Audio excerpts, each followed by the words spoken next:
Hi, welcome to the Mental Wellness Journey. Honor the authentic you. I'm really excited today to have Dr. Shay with us.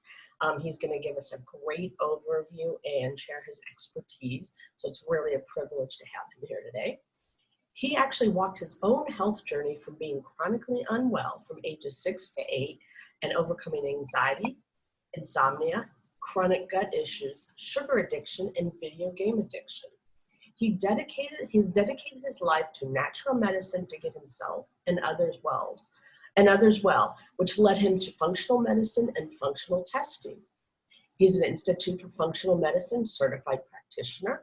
He's a certified Fit Genes practitioner, a Kalish practitioner for the Kalish Institute for Functional Medicine. He has a doctor of chiropractic and an acupuncturist. He's founder of www.drsamshay.com, a cutting-edge health blog on functional genetics, functional testing, and addictions to food, sugar, and screens. He's the creator of the 10 Pillars of Health method to assess your functional health, and the creator of Tame the Beast, of addiction medicine, a revolutionary holistic approach to reversing addiction.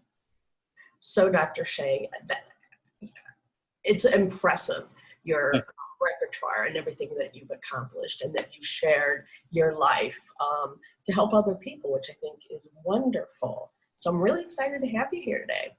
Thank you. I'm really happy to be here. And I know that the topic at hand on functional medicine, functional testing, and mental wellness, it's a very, very, very, very big topic. Yes. And the intention of this presentation is I want to give people watching here, what is the big picture overview? What's the 30,000-foot view? I'm not going to go into some really niche rabbit trail of some nuanced pathway of this, that, and the other, though those are extremely valuable and worth looking at in other videos and other information that will be shared down the line, whether it's this summit or elsewhere. But the real value I feel I can give the most is what is the framework by which to understand everyone else's framework and where it fits in as a whole within functional medicine and functional testing, because you can come back to this presentation and see where do things fit from here, here, here, here. One of the biggest problems that I personally experienced in my own journey, as well as working with clients, is that there's so much overwhelm and confusion of, no, you've got to go do this supplement. No, it's only about meditation. No, you really got to focus on sleep. No, it's actually about exercise. Actually, we really want to focus on the adrenal glands. No, really, it's the mitochondria. Your thyroid is actually the real problem. Well, actually, it's toxicity. But let me tell you about the genes. Oh my God, the genes. It's just overwhelming. It's overwhelming. It's confusing. Everyone who is talking about this in the natural health, functional medicine space, very, very understandable how every person's piece can make total sense. And yet, not every person who's talking about one piece, they can help everybody, because everyone is a combination to one degree or another of all these different pieces. So once you have the full map of all the different major pieces, then it's practical to zone in on what are the most important pieces to focus on and in what order, and then to identify who are the practitioners I can really collaborate with, because functional medicine and mental wellness is a team sport, and it's really, really helpful to have all the different pieces accounted for, and then we can really focus on what the individual needs, and that's customized healthcare. Yes. So what I want to do is actually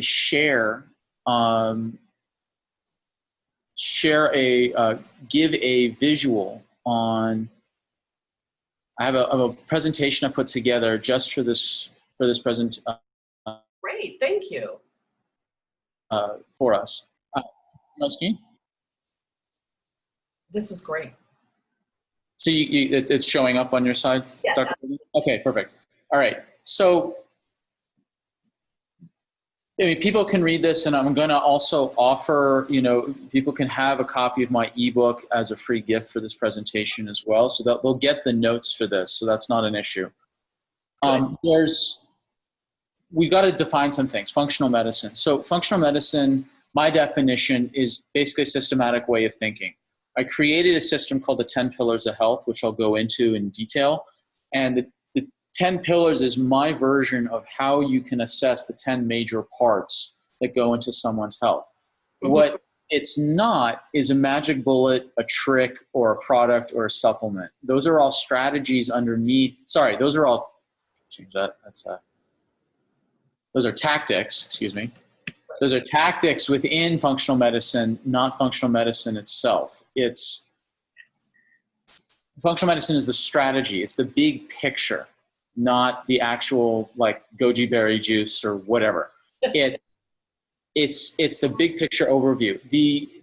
And to make it real practical for people, if you've got 10 pillars holding up your health, and one pillar has crumbled or decayed down to 20%, and another is at 90% or 98%. The amount of effort it's going to take you to go from 20% to 80 is the same amount of effort to go from 98 to 100.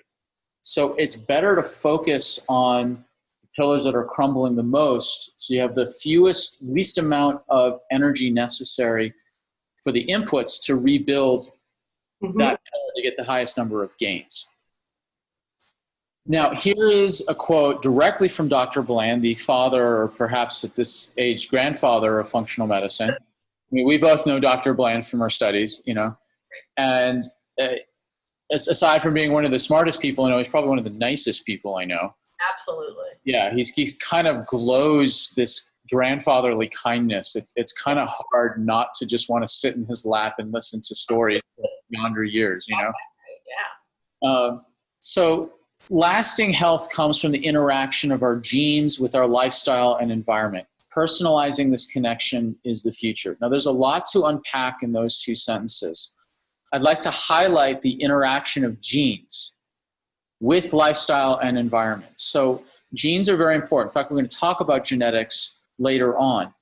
And the common saying is that genes load the gun, lifestyle and environment pull the trigger. So not everyone with a genetic vulnerability expresses that vulnerability. It's actually the lifestyle and environment which actually pulls the trigger.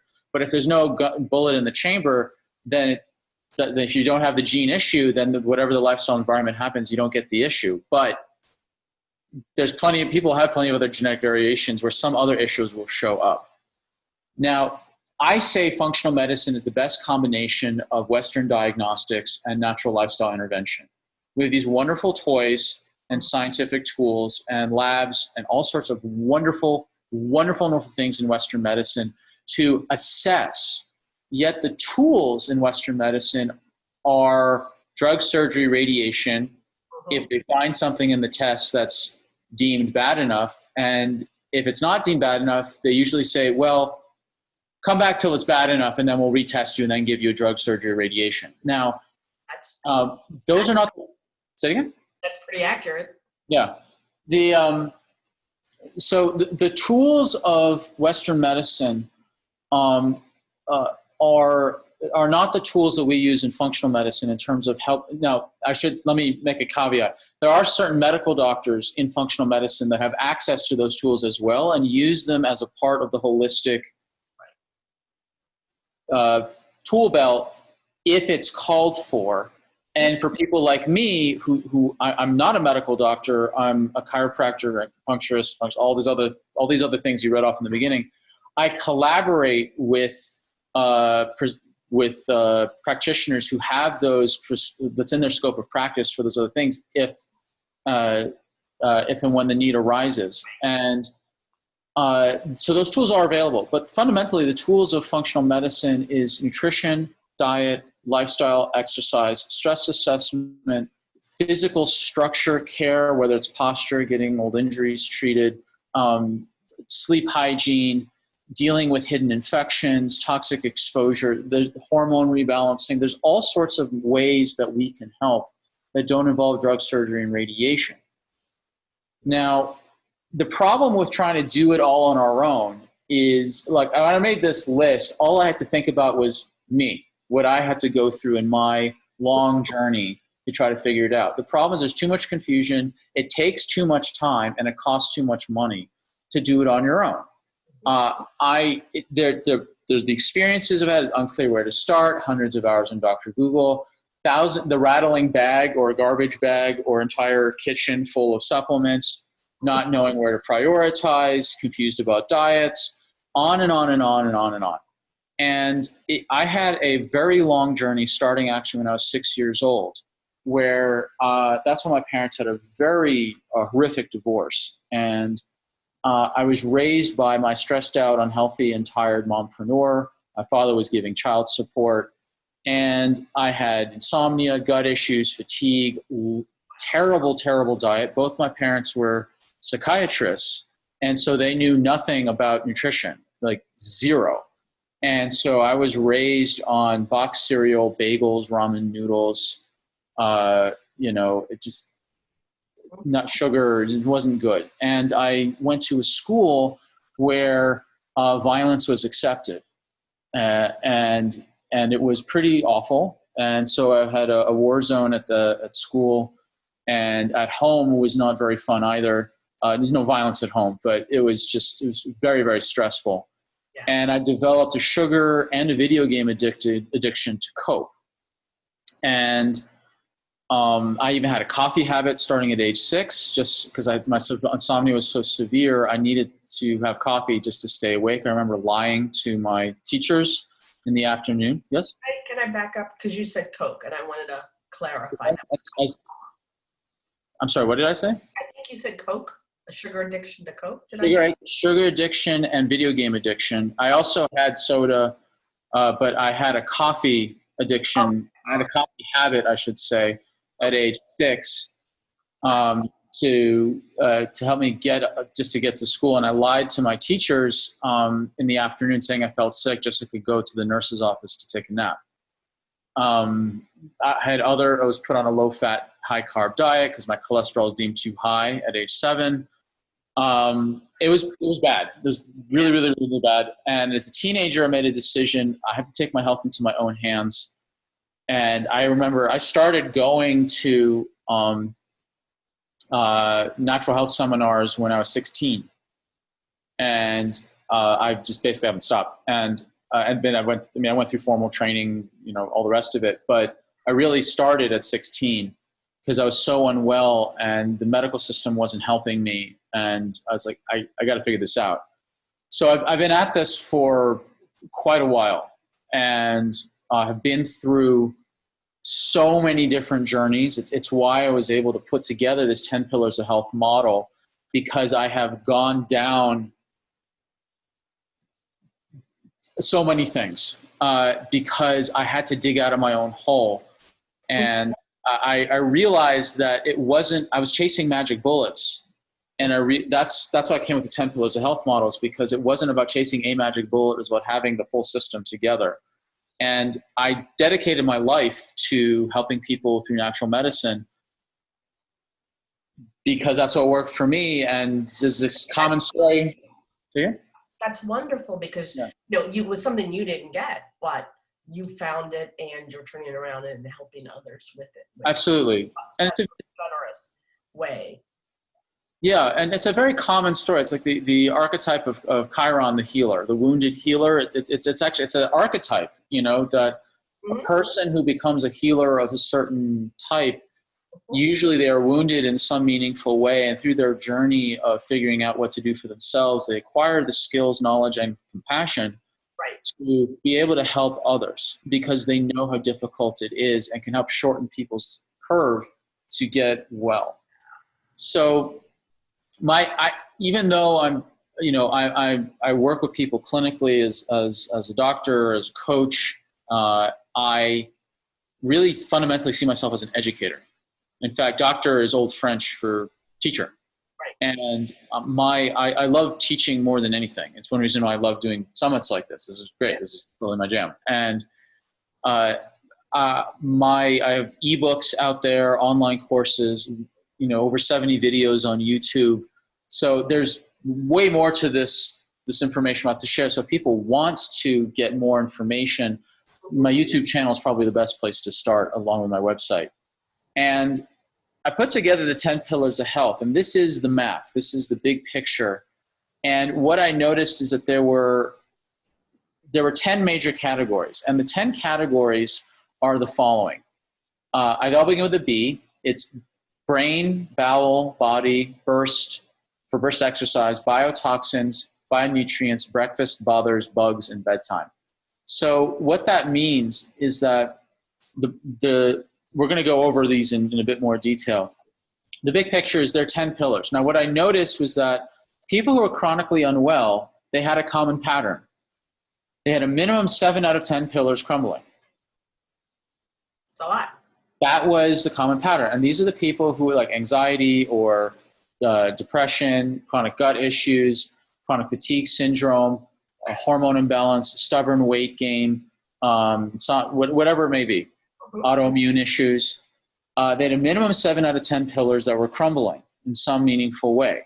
And it explained why one person's magic bullet was another person's expensive supplement urine, or it's because if I have 7 out of 10 pillars that are at 50% or lower, and I give you, goji berry juice to, squirt up your nose or whatever, and it worked for this person like a miracle, but it didn't work for the person with 7 out of 10 pillars crumbling, it makes sense, because if you bring one pillar 50% up to 80%, but there's this other 6 pillars that are 50%, how much better are you really? If you sit on 7 tacks and remove one of them, do you feel any better? Yeah. Not quite, not quite. So it's improvement, but do you feel better? No, you don't. So this model actually, when I developed this I think it was like 2011, 2010 or 2011, I developed this. What it actually did is actually salvaged all the magic bullets I was chasing for all those years, because now there are tools that can be used as needed. Right. It finally made sense why someone could squirt as much goji juice up their nose, and they were selling it. It was their, they had a wonderful miracle cure in air quotes.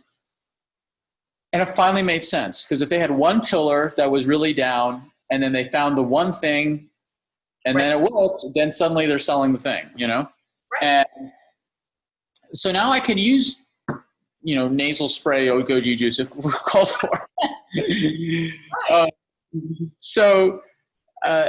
This was the major insight, and why whenever I work with a client, I always have them go through the 10 Pillars of Health survey, which is about 300 questions. This is not a casual, this is like 20 to 30 questions or so, 200 to 300 questions total about each of these pillars, 20 to 30 questions per pillar. So that's where you get 200 to 300 questions. Right. It's not a joke survey. And why is it so thorough? It's not to punish someone who's working with me. It's because people who work with me usually have gone to like 2-3 dozen other clinicians first. And so we figured out which pillars are crumbling, why, when, and in what order of priority do we need to rebuild them in terms of lifestyle, diet, nutrition, so on. And then more importantly, to not just in terms of lifestyle in the past, but more importantly, is not exactly correct. It's like in addition to, we figure out what functional tests are most appropriate to figure out what biochemistry has been broken underneath, to then do customized nutrition, nasal spray, goji juice, or otherwise. So it actually helps really clarify what testing is actually needed. Now we're going to cover a bunch of tests. It doesn't mean everyone needs these tests. I really want to make that clear. Not everyone needs all these tests. I'm just going to describe them in the big picture as they fit within the 10 Pillars of Health. Exactly. Additionally, what I learned was that the same 10-pillar model works for anyone no matter where they are in their health journey, from people who are chronically unwell to people who are feeling normal, relatively symptom-free, or feeling just meh and they don't want to go backwards, to the aspirational, human potential people, the entrepreneurs, the biohackers, Yeah. and so on and so forth. So the same 10-pillar assessment is identical. Mm-hmm. What you do on the other end of it, the outputs at the end, that varies based on person's individual circumstance. Now, here's the big picture. So this is the cycle of burnout and chronic disease. Now, this is basically, I gotta minimize the chronic disease. All right. So this slide is basically 20 years of my life. All right, put onto one slide. Now it's busy, I know, but this is the entire process on one slide. It's busy, I get it, but this is the big picture. This is the big picture that will contextualize literally everything people are going to go through for the rest of the summit. Okay, so here's the big picture. Bad lifestyle choices and or bad life circumstances are the underlying cause. So bad lifestyle choices or circumstances. Now the difference between a circumstance and a choice is that if you're 6 years old and you're so stressed out, your adrenals are falling up, you're constipated because you're so much stress and you're not given lots of fiber, in your diet, you're chronically injured from being assailed at school and sitting all day in front of a television or a school desk. You're not getting much exercise because you're sitting all day. You're getting toxic sugar and all sorts of stuff from toxic food. You're not having all the nutrients because you're eating toxic food. Your breakfast is like bagels and margarine and fake cheese, high stress from school and home, a hidden infection from summer camp no one really picked up, and chronic insomnia. And you're 6 years old up to 10, 12, 14. Is that really a choice or is that a circumstance? Exactly. On balance, it's a choice. It's a circumstance. Now, if you're 60, right. Is it a choice or a circumstance? It's usually choice. Now, there's some realities like severe mental wellness, incarceration, severe poverty. There are genuine life circumstances where you really don't really have a choice. In that. So asterisk.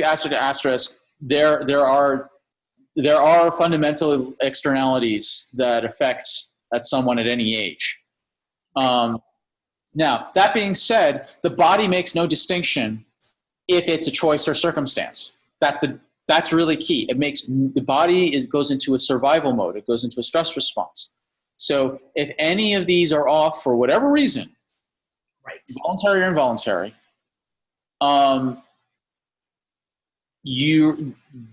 that is interpreted through your personal set of genetics, and you will have an adaptive response. So there's one or more of the four main adaptive responses. And which ones you do is determined by a combination of your choices and circumstances interpreted through your genetics. Some people are more inflammatory. Some people have more of a blood sugar dysglycemic response. Some people have more tissue erosion and breakdown response. Some people generate way more free radicals, or it's some combination.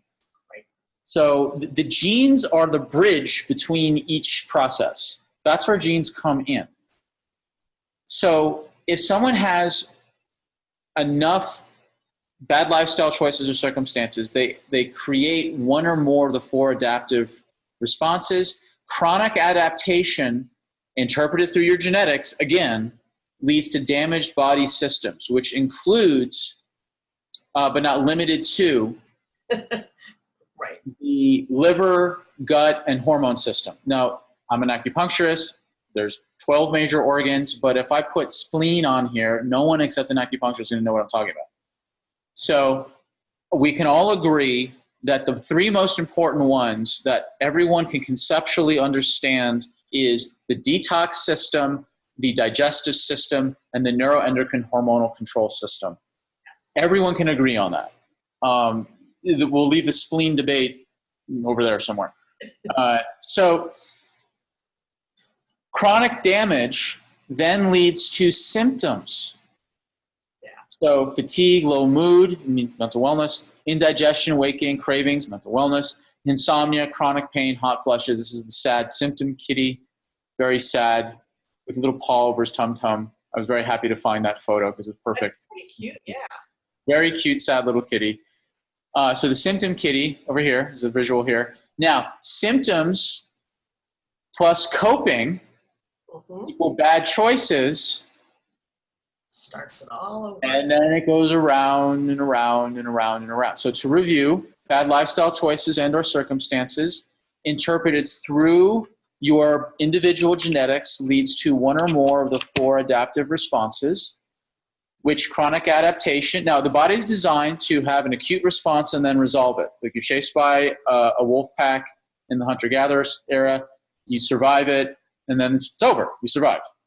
But we don't have wolf packs and tigers and bears, oh my, today. We have like deadlines, we have the stress of the news, as everyone's familiar with right now, given what's going on. We've got family dramas, we've got, it just doesn't shut off. Yes. So that's what the chronic adaptation comes in, leading to organ damage, which then leads to symptoms, and then round and round it goes. So this is the big picture. Yeah. Any questions on this? I think actually it's very eloquently done and relatively not a very packed slide for what you're trying to cover. Okay, thank you. So what do we, now the question is, what do we do about this? So this is, I'm going to give people, again, here's big picture, that's the purpose of this talk. How does a functional medicine practitioner work with an individual? 3 separate ways. 1, most important, identify the past and present lifestyle. Migrants, 10 Pillars of Health. Other IFM practitioners, they've got a wonderful system there that, like, I developed this before I studied with IFM, so I just kept my thing. When I went through IFM, I was like, yeah, I'll do all this, just a different infographic. So it's all good. There's one reason I was like, wow, IFM's great. They're teaching people really super awesome stuff. So so I've got my little infographic. So basically what you do is you check lifestyle, and then you give custom lifestyle recommendations in order of priority. Some pillars are more important than others.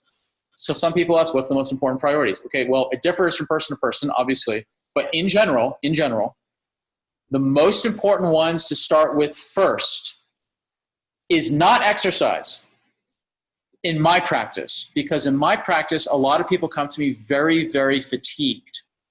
And if you tell them to start doing exercise, it's really disempowering. It's demoralizing is the right word.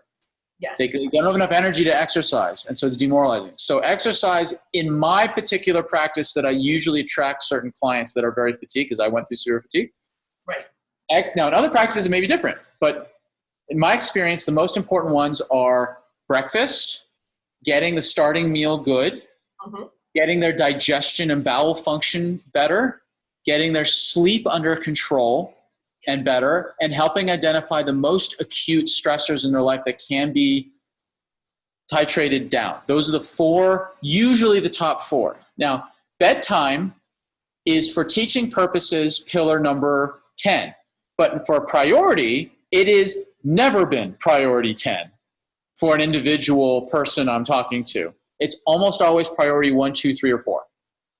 So for teaching purposes, it's pillar 10. It's like never priority 10. So that's, just to make that clear, this is not the out of the box order in which I help clients with their lifestyle. Right. No, that's actually an important distinction. Yes. It's very, very important. Right. And you can start with exercise when they can't get out of bed in the morning. Correct. What they can do is movement. Exercise is a dirty word to a lot of people. So they can do movement. And sometimes the movement is raising the arms up and down in a walking-like fashion. Like you raise your left leg and your right. If someone's that bad, then you raise their left leg and their right arm and like they're walking. Why? Because cross-lateral integration, bipedal, like it's going to help prime the neurological pump. Like there's ways to do movement, and there's even people who are really so tired they can't really move. I can teach them to do like we're talking very extreme cases here. For most people, for movement, I recommend if they're tired, it's like, let's get your walking up, maybe refer you to Qigong or Tai Chi. And just the key is movement, not exercise. People can handle emotionally the word movement. They really can't handle the word exercise, usually. at least in my practice. So number one, lifestyle. Yeah, to me, they're on a continuum. And Yeah, exactly. where they are. Number one, lifestyle. Number two, analyze the genetics. Because if you know the genetics and then you know the lifestyle interventions necessary to dial the genetics, using epigenetics to shift the expression of the genes, you can blockade progression. I didn't say block, I said blockade. I'm a World War I history nut. So blockades were a big deal back then. Tell me the difference between block versus blockade. Block means it's a guaranteed, you block it. Okay. Blockade means you've got this armada of ships that it's really going to be hard to sneak through.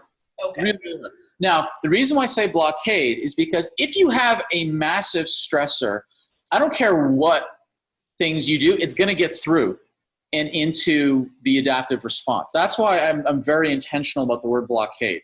Mm-hmm. You can do a huge amount, a massive amount with genetics-based lifestyle interventions, yet you should not be naive to think that just because I do my genetics-based lifestyle that nothing bad is ever going to be expressed ever. That's complete nonsense. Yes. Okay? So, now, the third thing you do, so we've done lifestyle, genetics. The third thing you do is functional testing. Functional testing is what is happening in the body now. What is the cortisol levels in the adrenal gland now? What is the thyroid levels in the thyroid now? What is the state of your mitochondria now? What is your liver doing now?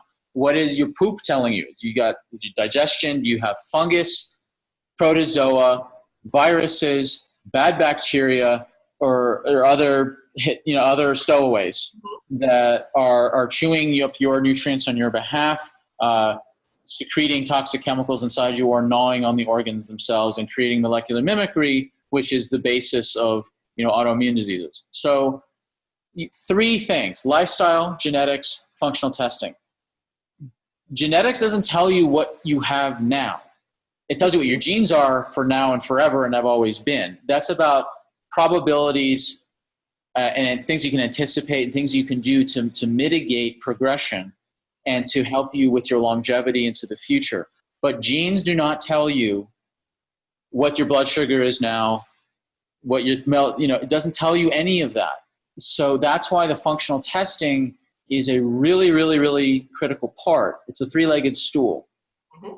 And why I very much endorse people doing a 3-legged approach here of combining the genes, the functional testing, and the lifestyle. So once you have all that information, then you have customized their lifestyle, diet, nutrition, etc. Truly. Yes.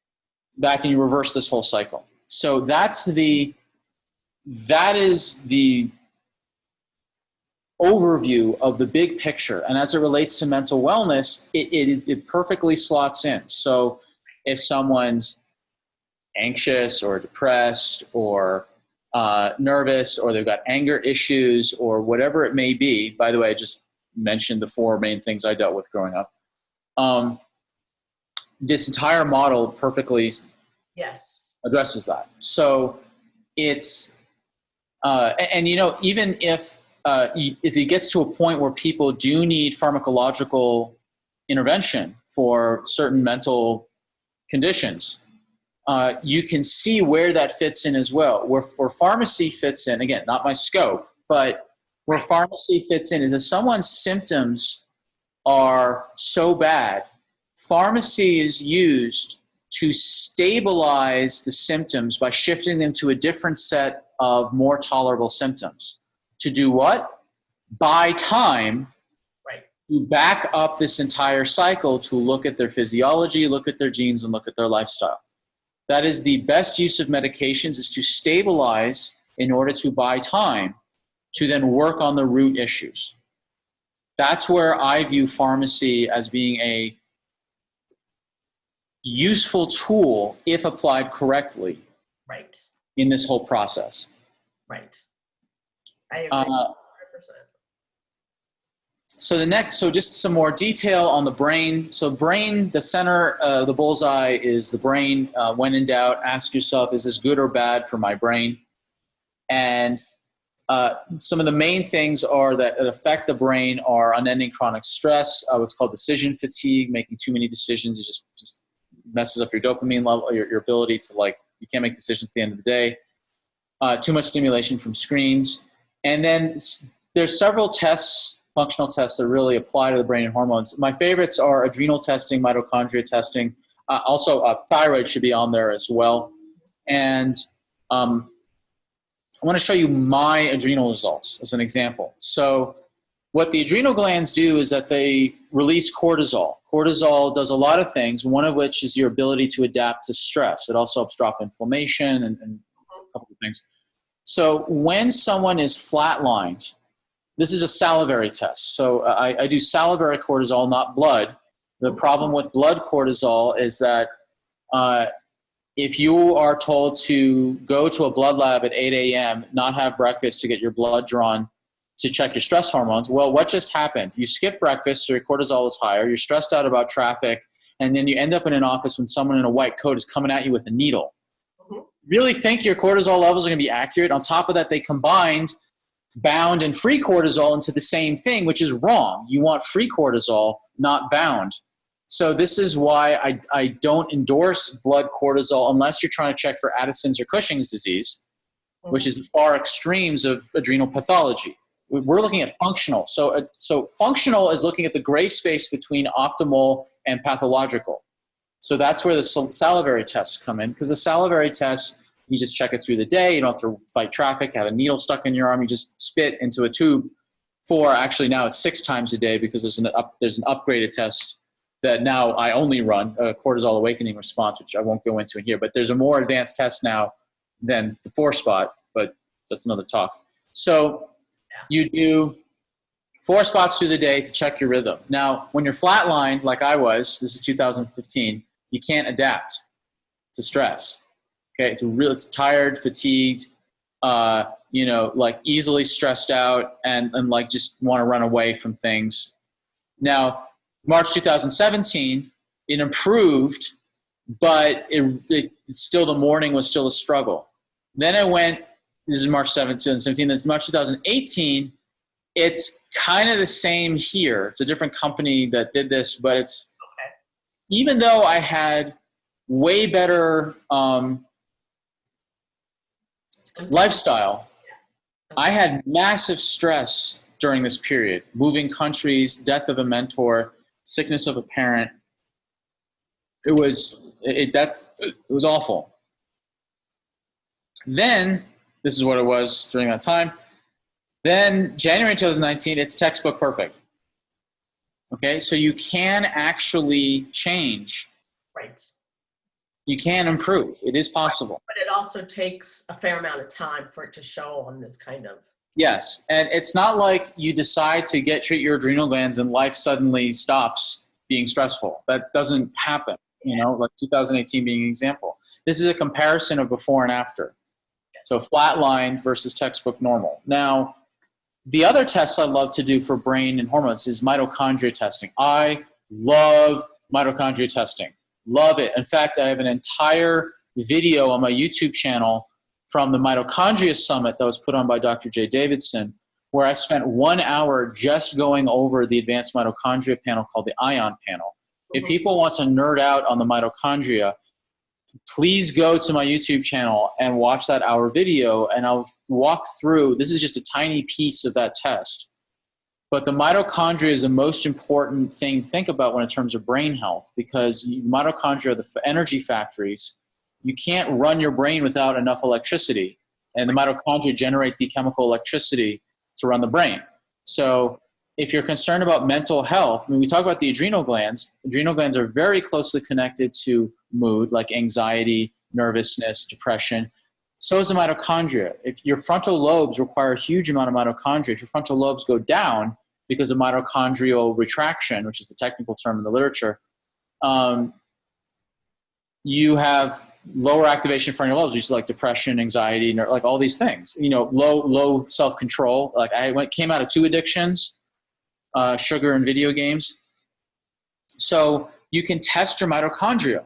That's amazing. Like that's so awesome. And Just to give an example, if someone has, you know, everything is really high, that means the engine's running hot. You're flooded it, like it's running too hot. If it's really low, that means the engine's like half melted. Okay? So if it's good, if it's between, like if it's kind of in the middle, then what you do is then you look for outliers.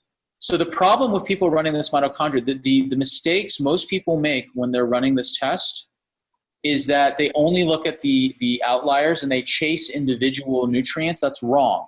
Yes. In most cases, you want to look for the patterns of is it too high or too low first.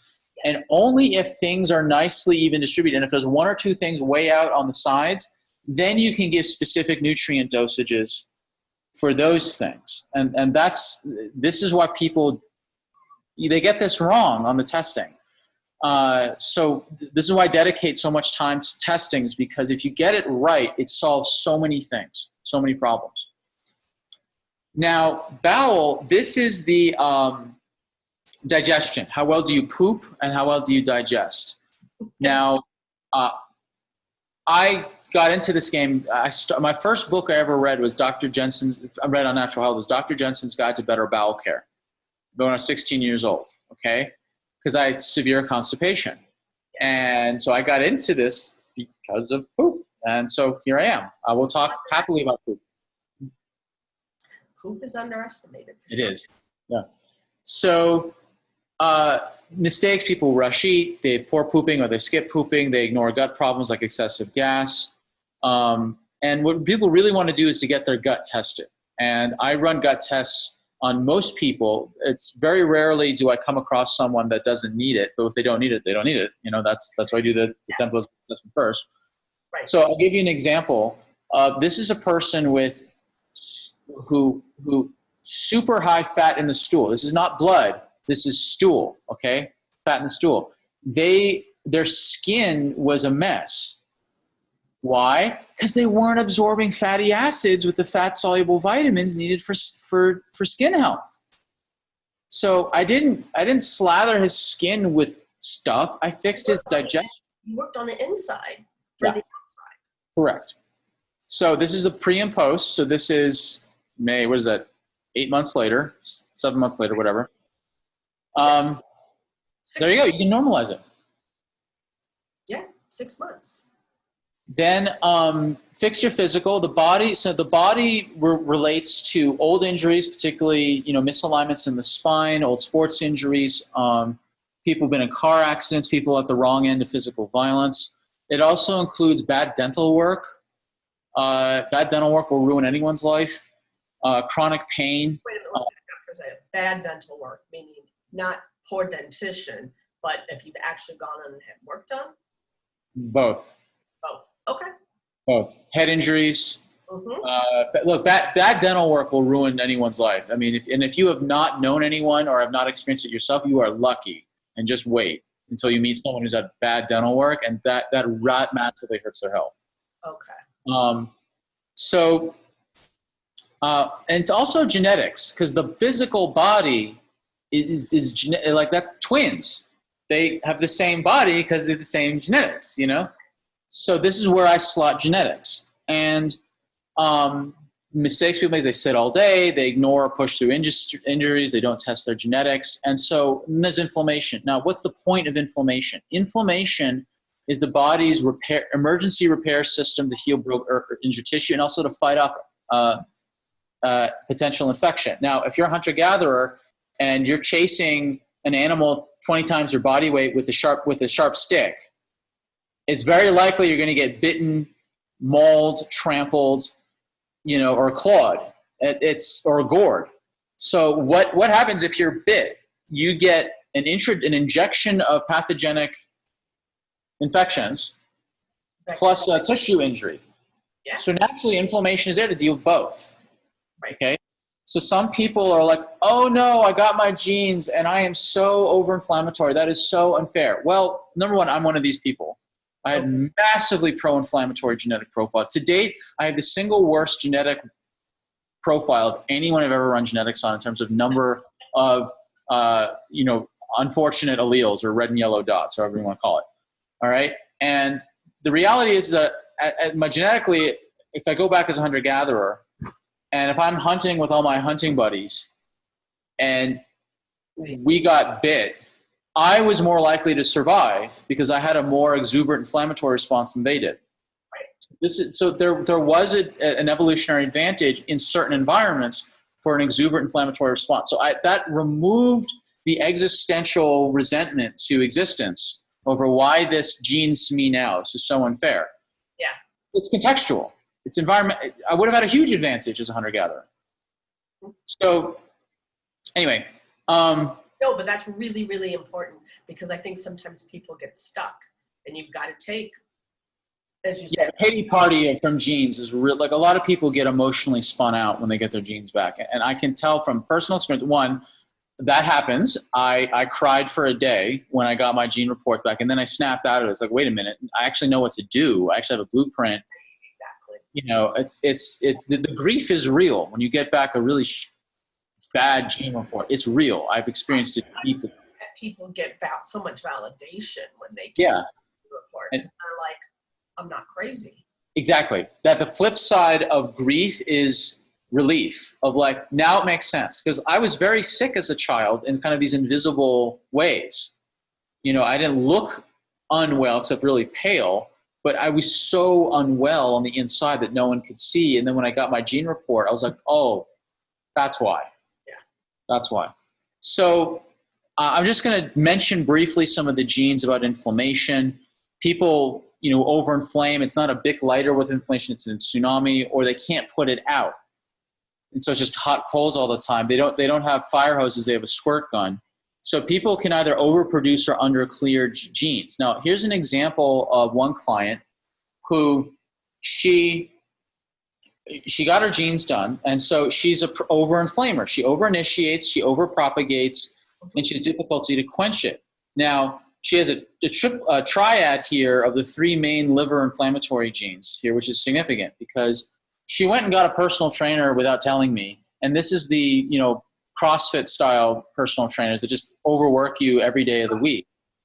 And what happened is she started to lose muscle tone. Her muscles got washed out. She actually got fatter, and her menstrual cycle went completely bonkers. Why? Because too much exercise tripped inflammation massively. So what happened? She started to retain water, which happens when inflammation is toxic chemicals. Your body will retain water to dilute the toxic chemicals so it doesn't kill your cells. That's what it does. So that's why people put on water weight. People who are overinflamers, telltale sign. The more they work out, the less they see their muscles. They just get washed out. Say that again, please. The more, the harder someone exercises, the less muscle tone they show.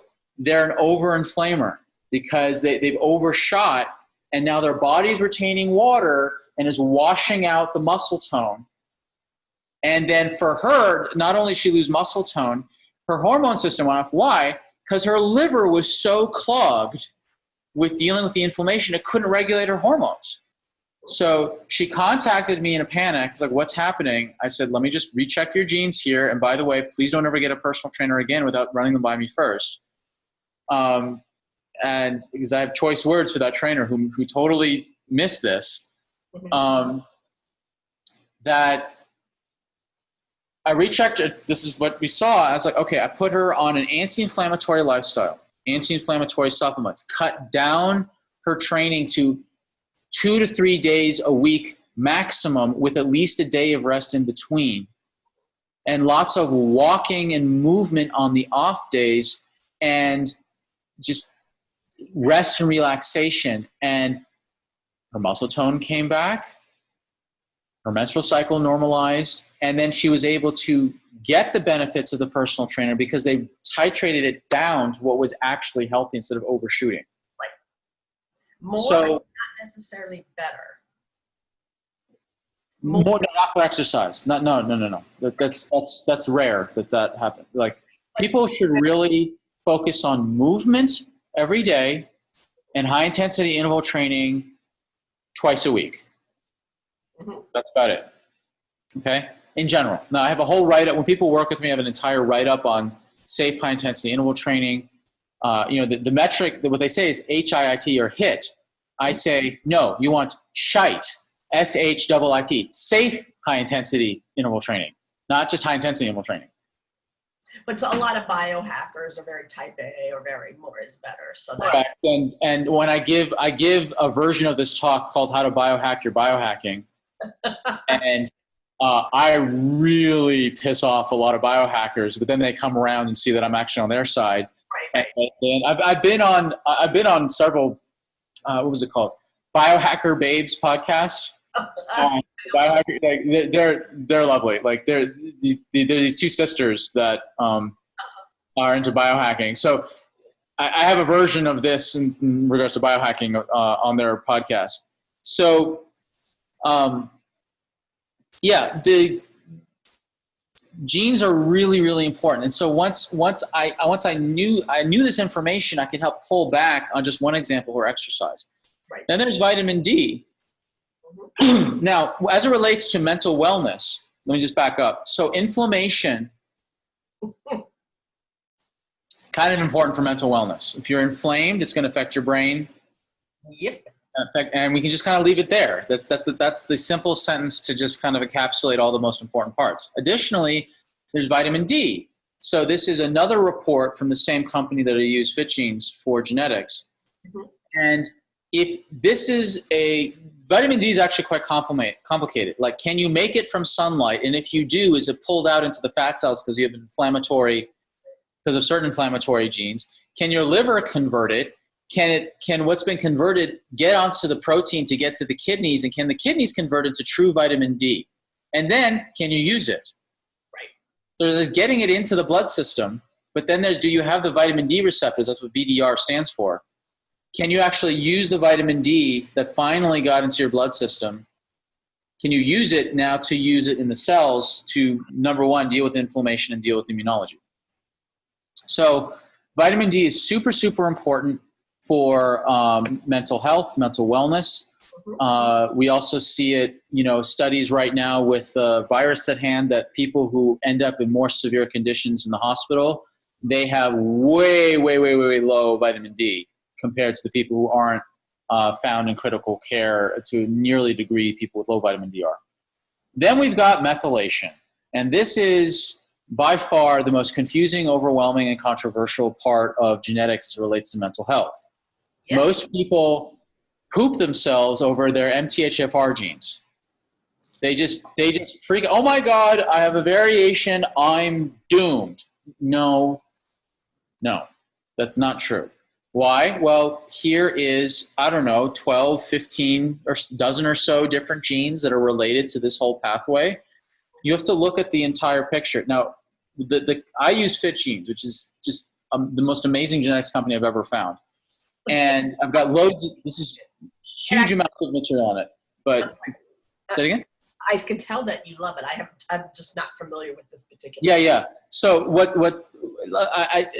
I have hours of content on my YouTube channel for more detail, but basically people fixate on the methylation and they don't need to just fixate 100%. Inflammation controls methylation. There are tiers of importance. So methylation is actually kind of downstream. So there's orders of priority in terms of what genes matter more than others.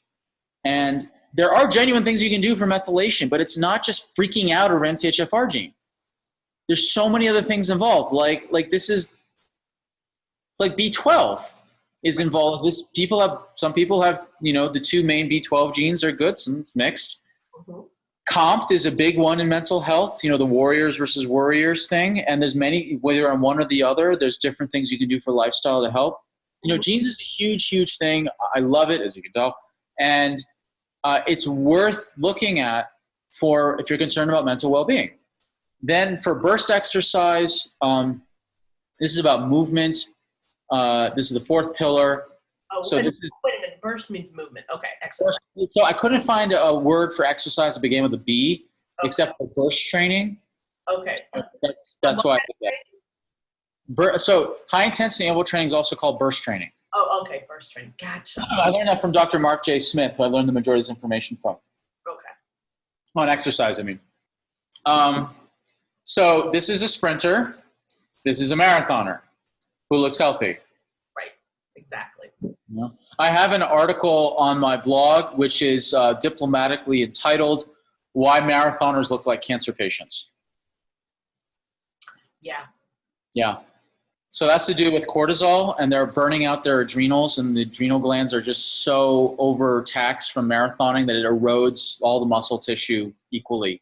And there are people that do like extreme marathons too. Oh yeah, that's nuts to me. I grew up out next to Heartbreak Hill for the Boston Marathon, and one of our close friends died of, dropped dead. And by the way, he dropped dead not doing a marathon because the problem, one of the many problems with marathoning, one of the many, is you only train your heart at that rate. You just jog at that pace. Your heart is trained for sleeping, sitting, walking around, eating, and jogging. There's no, if you have to sprint from something, so he died hiking up a mountain, which was way harder on his heart than just zoning on jogging, and he died in his son's arms. So he didn't have the variability of his heart because he was just marathoning all the time. So I take this stuff very seriously because we've lost dear family friends and pillars in the community. So there's also an inflammation body fat loop that if you inflame, you can trigger more body fat, because more body fat creates more inflammation, which then creates more body fat. Particularly if you have the interleukin 6. It's this one. Interleukin 6. Right there is the main one that triggers it. This is why my client, she just got fatter and fatter. The more it became this positive feedback loop of she got fat from inflammation, which then made more inflammation, which da-da-da-da-da-da. So next one, we got biotoxins. Now, I cheated by putting the word bio in front of toxins to make it a B, but I'm fine with it. So as it relates to mental health, like toxins absolutely screw up your, let's talk about sugar. Just sugar alone we don't talk about the really kind of, like lead and stuff. Just talk about sugar. Sugar will mess up your brain. And as one example, alcohol, do I need to say anything more?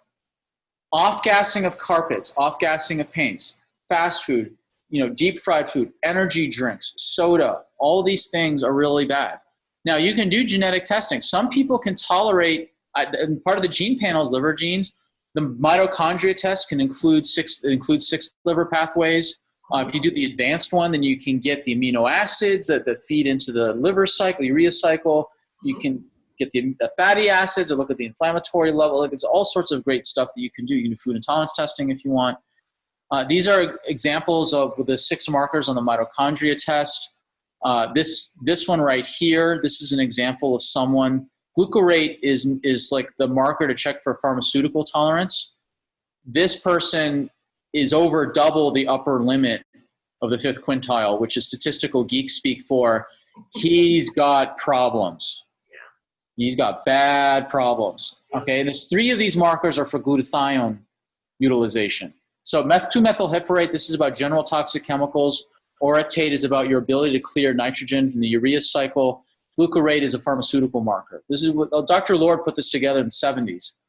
And he's actually come out of retirement and is teaching in the Kalish Institute for the advanced students, of which I'm lucky enough to count myself as one of them. So it's like this is the guy who invented half of all the functional tests we base functional medicine testing on. He's come out of retirement to like update us on all the research and all the stuff. He just released a new textbook, actually, by the way. It's like a 1,400-page textbook available on Apple Books. And it's a beast. And it's a wonderful book. It's huge, though. But it's searchable. You can click on the links. Like, it goes right to the articles he cites. Like, it's genius. Like, it's his magnum opus. I mean, and anyone's really interested in nerding out on this stuff, you can go drop $270 on Apple Books and spend several years really digesting what that book has to say.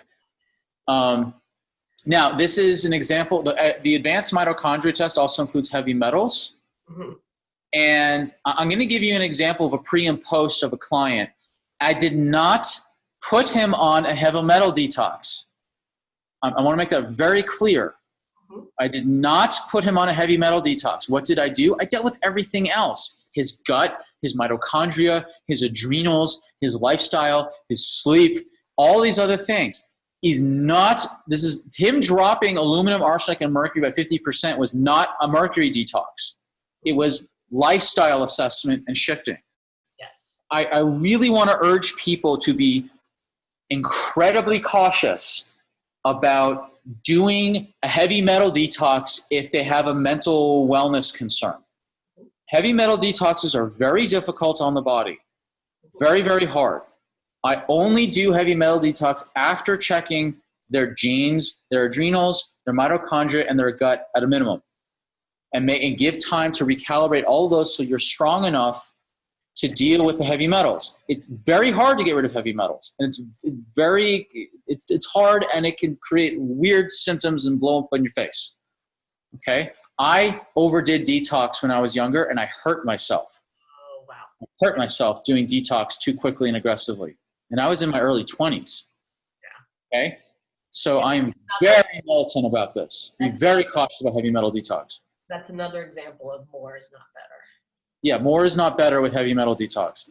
Get the basics dealt with first. Lifestyle, genetics, gut, adrenal, mitochondria, minimum, before you dare go into heavy metals. Okay? Nutrients. I cheated again, put the bio in front of nutrients. It works. Don't apologize for it. Love the model. Whatever. Bionutrients is the opposite of biotoxins. It's everything you do need. So with fats, proteins, and vitamins, minerals, I include sunlight and oxygen because you metabolize those. Sunlight and oxygen. It's part of this. Yes. People are cooped up inside too much. They need. When they're sheltering in. Huh? When they're sheltering in. Well, you can do stand outside in the sun for 5 minutes at a time. It's not. There's microdosing of sunlight. They use this actually in the tuberculosis days back in the early 1900s. There's these incredible charts of you expose 1 foot for 5 minutes on day 1. Then it's 2 feet on day 2 for 5 minutes. And then it's 10 minutes on each, there's this entire chart of building sunlight exposure on different parts of the body to build up immunity. It's fascinating. Right, but I'm serious with the shelter in and people not leaving the house. Oh yeah, they need. Yeah. And it's ironic and tragic because the people who are most risk of dying in the hospitals are those with the lowest amounts of vitamin D, based on the current research that I've seen. Dr. Rhonda Patrick, went on Joe Rogan and talked for an hour on vitamin D or something. I mean, maybe it was 40 minutes. I can't remember. But she was like, vitamin D, vitamin D, vitamin D, So sunlight matters. And then with nutrition, there's lots of micronutrient tests, food intolerances. And I want to highlight something really unique that's come down the pike with genetics. Carb choice test. This is only done by FitGenes. It's one of the reasons I love this company, is that there's a gene test now to tell you, are you more suited for keto, paleo, Mediterranean, or high carb? Okay. I have a set of videos actually on this on my YouTube channel. Just, put in Dr. Sam Shay carb choice or Dr. Sam Shay diet. You'll find it.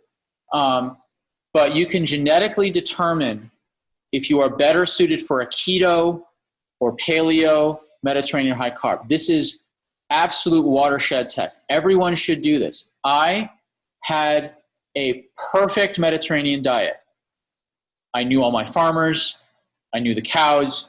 I sprouted it was hand-raised quinoa by left-handed monks picked on the full moon. Doesn't matter.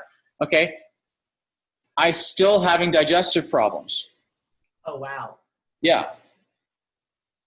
When I ran my carb choice, I had the second lowest carb tolerance possible. I was a 2 out of 20. I wasn't gluten intolerant. I was carb intolerant. And that's also, yeah. So within 1 week of shifting my diet to my genetic capacity for carbs, which was really small, my digestive problems of 20 years went away. 1 week. Now, digestive problems included bloating, discomfort, occasional gas pain, but really it was like super foul, wall paint peeling, fly killing farts that would evacuate, a yoga class. And it was terribly, I had to pick between being in pain or being ostracized. And there's a point where you can't take the pain anymore. Right. So 20 years of suffering with this, and I was eating outside my genetic capacity. And it wasn't SIBO. No. Right. No, I'm sure it wasn't, because you would have figured that out. But. Oh, definitely. Yeah. See, I took buckets of probiotics, and it didn't make it worse, didn't make it better. I ran gut tests. I ran all these things. Nothing indicated my genetic capacity for carbs except this test. Mm-hmm. And this was the missing piece. Mm-hmm. So the basics are that you have it's like chutes and scissors. Like your body has the number of gene the gene that makes amylase, the enzyme that breaks down carbs in the saliva. We're not talking about variations, whether it's a red, yellow, or green dot. We're talking about duplicates. Okay. So that's the difference. This is copy. The technical term is called the copy number in the literature. So if I have this saliva this amylase producing gene, but if I have only one copy and I get a unit of carbs, I get 1 unit of saliva. But if I have 9 copies of this gene and the same 1 unit of carbs, I get 9x the amount of amylase. So I had a 2. Gotcha. So very, very low. And so people who are really low, they're the keto up to paleo. People who are in the middle are Mediterranean. People who are high, they're high carb. High carb people do exist. Not that many, but right. Most people are in the 5 to 8 range, which is shades of gray of the Mediterranean diet, which is why the Mediterranean diet is useful for most people in most circumstances, but not all people at all times in all circumstances. For people like me, it was not working. And you had a high carb diet as a kid, right? Oh yeah. It's worst possible. It's terrible. Yeah. Wow. Pillar number 7 is breakfast and routines. So it's not just eating breakfast, all routines, morning and evening routines. One of the fastest ways to get people to have a healthier lifestyle is to really get their morning and evening routine dialed in. My first ebook was on breakfast. It was that important. So people can, if people want this free gift as well, I can get them to them as well. They can get my ebook on functional medicine and my ebook on breakfast. Wonderful. It's really, really important for people with a good starting meal. And I cover all sorts of stuff in the ebook. It was my first. It's almost like 4th or 5th edition I did. I can't remember. Anyway, so we won't go back over the saliva test because we already covered it. Pillar number 8 is bothers, which has to do with stress. So I love that. Thank you. And this is the best picture I could find on it. So too many decisions, multitasking. It's stress in all its forms. So marital stress, relationship stress, financial stress, world stress, stress that's going on in your city, the existential stress, spiritual stress, clutter, multitasking, overwhelm, addiction, etc. Stress is huge. So there's lots of tests that can go over it, like genetics, adrenal, mitochondria, the advanced mitochondria test. Those are all really, really important. Pillar number 9 is bugs. It's your relationship with all things microscopic. We're heading to the end here. Everything is microscopic. So people, why isn't it in the bowel? Because, well, mold is a thing, and that's not in your bowel. And I lived in New Zealand for 8 years, and mold is everywhere. Damp. It's surrounded an ocean by all 4 sides. The only bad thing I've heard about New Zealand. Yeah, New Zealand's like any other country. There's good parts and bad parts. And this is definitely not the time to round up people's perspective on New Zealand. So It's like any country. There's good parts and bad parts. Mold is definitely there as bad, very bad. So you check hidden infections in the gut. You can check for mold in many ways, but hidden infections in the gut. Gut will affect mood. Now, we talked about gut will affect mood. And I went to a 3-day conference in Melbourne just on gut and brain alone. That was just all 3 days, gut brain. So improving your gut is one of it's like, if you had to pick 2 functional tests right out the gate, ideally 3, it'd be gut and adrenals for mood. If I would really throw on the mitochondria as well, but a lot of practitioners struggle with interpreting that. So, because it's a difficult test to interpret. The gut is so important for mental well-being. As someone who had terrible gut issues growing up, I can speak to this personally. This is an example of one type of gut test.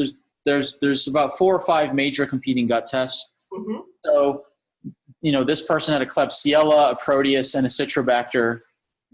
By the way, if you get into these tests, you are a killer at Scrabble. Just killer. And you can see that not all antibiotics work on all infections. And yet when you look at the nutraceuticals, they work really well. And you don't just give one, you give a big combo to get rid of infections. I give about a dozen plus herbs and nutrients when someone has a gut infection. It's just yeah. Now for mood, sleep is up there again, top 3 or so. I was a severe insomniac. It's about, sleep is real important, depth, duration, quality, and consistency of sleep. And what are the functional tests for sleep? Mitochondria, because it has a melatonin pathway on it. Advanced mitochondrial panel has the L-tryptophan levels on it. Adrenal stress test for evening cortisol. Really, really important. You can throw gut on there if you're having dysglycemia, which wakes you up in the middle of the night, or liver, which wakes you up in the middle of the night from dysglycemia. Your liver's not able to pump out enough glucose at night to keep your brain happy. So functional tests do tie into mental wellness. And as you can see, they're connected very specifically with the 10 pillars of health, including genetics. So this is just kind of a summary, like adrenal, thyroid. People who have low thyroid, their mood is depressed and low. People with hyperthyroid, they're more anxious. So thyroid is also on the cards. Mitochondria, gut testing, food intolerances, genetics, functional. And the functional tests are available almost everywhere. And yeah, functional medicine is not just some secret nutrient or technique. It's a systematized, it's a system of thinking. It's not some magic bullet. 10 Pillars of Health is that system. We have all the toys now with Western medicine, Western science. So functional medicine is the best of Western medicine diagnostics, genetics, yes, functional labs, with the best of natural medicine, lifestyle interventions. That's what I recommend people really focus on if they want to holistically approach their mental well-being. And as someone who's come out of 2 addictions and dealt with a lot of mental stress and the expressions of that growing up, I can speak firmly to the effectiveness of functional medicine. And that's what I dedicate my life to. And if people want to contact me, they can find my website, drsamshay.com. They've also got, in the ebooks, I've got ways to contact me as well. They can schedule a 15-minute discovery call with me. It's on, and I can happy to talk about people's individual circumstance and see if the approach I offer is appropriate for them, if they're a good candidate for the type of in-depth, detailed care that I offer. Some people are, there's certain people with certain mental conditions that I am not, this is not the first step for them. This should not be the first step. Some people need to be triaged over to more acute pharmaceutical care first. For stabilization. Stabilization, exactly. So Yes. I do not take on every case that someone calls me. This is part of being a good clinician.